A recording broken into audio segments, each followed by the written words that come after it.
हरे कृष्णा। शबरी यद्यपि जाति की भिलनी थी, किंतु उसके हृदय में भगवान की सच्ची भक्ति भरी हुई थी। बाहर से वह जितनी गंदी दिखती थी, अंदर से उसका अंतःकरण उतना ही पवित्र और स्वच्छ था। वह जो कुछ करती भगवान के नाम पर करती। भगवान के दर्शनों की उसे बड़ी लालसा थी और उसे विश्वास भी था कि एक दिन उसे भगवान के दर्शन अवश्य होंगे। शबरी जहाँ रहती थी, उस वन में अनेक ऋषियों के आश्रम थे।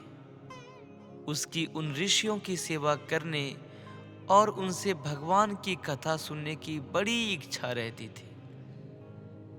अनेक ऋषियों ने उसे नीच जाति होने के कारण कथा सुनाना स्वीकार नहीं किया और श्वान की भांति धुतकार दिया, किंतु इससे उसके हृदय में ना कोई क्षोभ उत्पन्न हुआ और ना निराशा।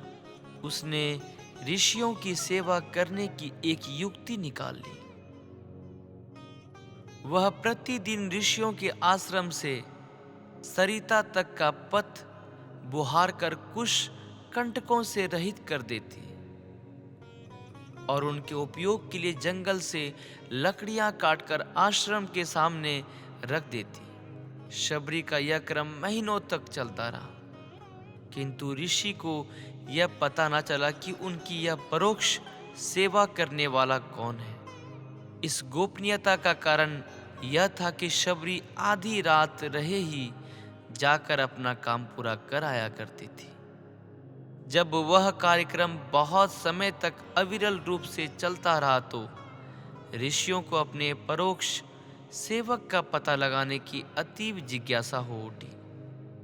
उन्होंने एक रात जागकर पता लगा ही लिया कि यह वही भिलनी है जिसे अनेक बार धुतकार कर द्वार से भगाया जा चुका था। तपस्वियों ने अत्यंज महिला की सेवा स्वीकार करने में परंपराओं का आघात होते देखा और उसे धर्म कर्मों में किसी प्रकार भाग न लेने के लिए धमकाने लगे। मातंग ऋषि से यह ना देखा गया।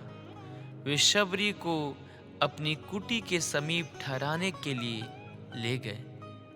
भगवान राम जब वनवास गए तो उन्होंने मातंग ऋषि को सर्वोपरि मानकर उन्हें सबसे पहले छाती से लगाया और शबरी के जूठे बेर प्रेम पूर्वक चक चक कर खाए।